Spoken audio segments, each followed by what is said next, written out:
They told you the Earth was sealed, that the war ended in a bunker, but the real story was buried elsewhere. Beneath Antarctica isn't just ice, it's a threshold. The deeper you go, the stranger it gets. Old regimes, lost technology, a door sealed in silence since 45. This isn't fiction, it's the part of history that got edited out. This is Emspiracy, and this is episode 1, The Hollow World and the Polar Gatekeepers. They mapped the world, they told us the core was molten. They gave us diagrams in school books. Crust, mantle, core. But what if none of that was real? What if inside this planet there's another one? Every ancient civilization speaks of a land inside the Earth. The Hindus called it Shambhala. The Tibetans described a realm of glowing light and eternal life. The Hopi spoke of the ant people who helped them survive a surface cataclysm. And the Nazis, they called it Agartha, the inner world they believed held godlike technology. This wasn't fantasy, it was coordinates, hidden in symbols, encoded in maps, and always pointing to one place, the poles. The Hollow Earth model isn't just empty space. It's said to house its own atmosphere, its own ecosystems, and at its center, a dim glowing sun. It's not hot, not radioactive, but vibrational, like a pulse. It's been called the black sun, the central light, the seed of the world. It provides warmth, growth, healing, but it also reacts to consciousness. And it's said that when the surface world becomes too corrupt, the inner sun begins to pulse faster. That's when the gates start to unlock. Who's down there? Here's where it goes from mystery to warning. Whistleblowers, military, government, and remote viewers have claimed. So the inner realm is not uninhabited. It's home to advanced beings, not aliens, but pre-human. Some are light-based, guarding ancient tech. Others are survivors of the last reset, descendants of lost civilizations like Atlantis and Lemuria. And then there are the ones who never left the throne. Not human, not benevolent, but intelligent, ancient, and waiting. Some believe the gatekeepers of the Hollow Earth still maintain contact with surface elites through rituals, symbols, and bloodlines. Not to protect us, to prepare. Why the Nazis wanted in, they weren't just chasing power, they were chasing a portal. It's said they made it into the outer layer of the Hollow Earth system through Base 211, that they encountered beings, some who offered knowledge, others who demanded obedience. And that's why the war didn't end, it shifted from battlefields above to diplomacy below. This isn't about maps, this isn't about myths. This is about a second world, one sealed beneath our feet, and someone's been keeping the door closed until now. The sun inside is pulsing, the treaty's thinning, and the gatekeepers are waking up. This is Emspiracy, and the next war may not be fought on the surface. The deeper you dig into this Earth, the more you start to notice it's already been hollowed. Tunnels, caves, chambers built before us. Not theory, infrastructure. And what's hidden in those networks is not empty.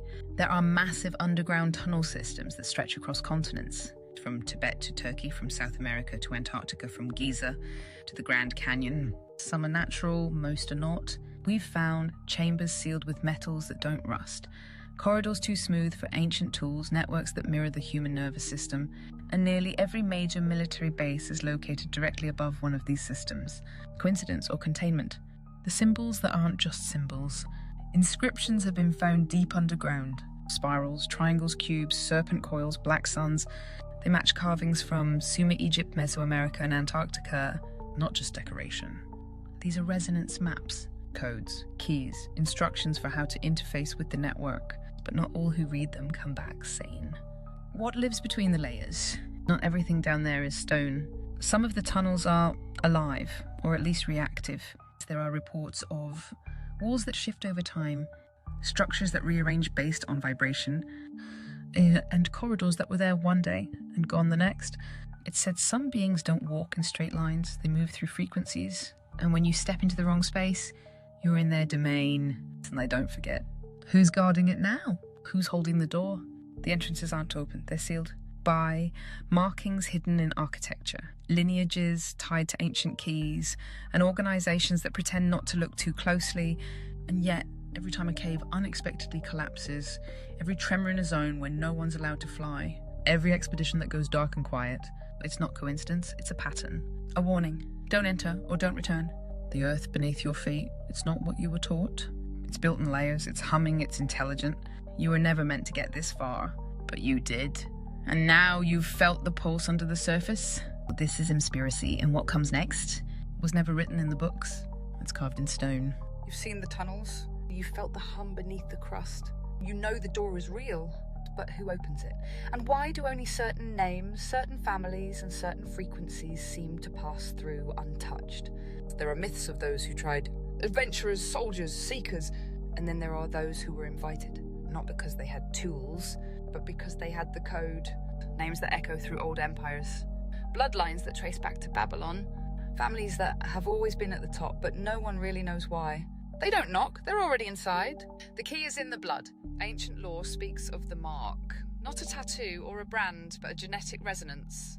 A kind of biological frequency passed down through very specific lineages. Some call it the serpent gene, the divine right, the black flame, or the crownless code. It's not just symbolism, it's biological permission. You can't fake it, you can't buy it. You either carry it or you don't come back. Access isn't just about location, it's about state. Some gateways are locked behind, time, colour, sequence, blood. Not just rituals for theatre, rituals as interface protocols. Because the tech isn't electric, it's living. You don't press a button, you become the key. The inner sun is reacting. There are rumours, quiet ones, that something beneath the earth is reacting.